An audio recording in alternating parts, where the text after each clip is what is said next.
कथाओं में हमने सुना है कि हनुमान जी श्री राम की सहायता के लिए आए थे, परंतु क्या हो यदि मैं आपसे कहूं कि स्वयं महादेव ने एक वानर का रूप केवल इसलिए धारण किया क्योंकि उन्हें श्री हरि विष्णु का एक प्रचंड ऋण चुकाना था।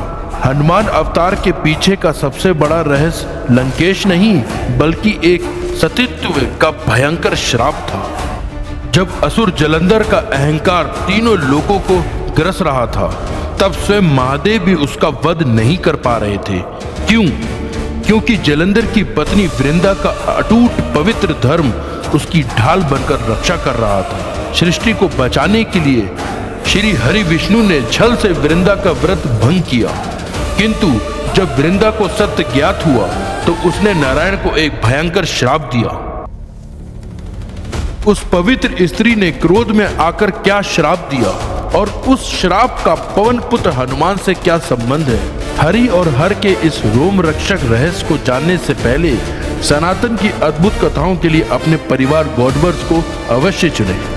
वृंदा ने श्राप दिया, जिस प्रकार छल से मेरा पति मुझसे दूर हुआ है, एक दिन छल से तुम्हारी पत्नी भी तुमसे दूर होगी और तुम पत्नी वियोग में वानरों के साथ रोते रोते वन वन भटकोगे। नारायण ने सृष्टि और महादेव के लिए वो श्राप प्रसन्नता से स्वीकार कर लिया।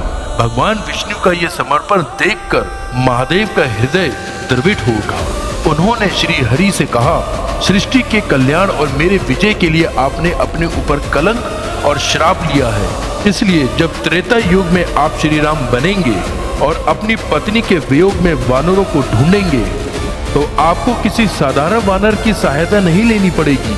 आपके उस श्राप और दुख का ध्वंस करने के लिए मैं स्वयं अपना 11वां रुद्र अवतार लेकर आऊंगा। आपका ध्यान ही मेरा विवेक होगा। इसीलिए स्वयं महादेव ने पवन पुत्र हनुमान का रूप धारण किया। हरि और हर के इस असीम प्रेम और प्रचंड तेजस के आगे यदि आपका भी मस्तक झुकता है तो कमेंट में ओम नमः शिवाय और जय श्री राम दोनों अवश्य लिखें।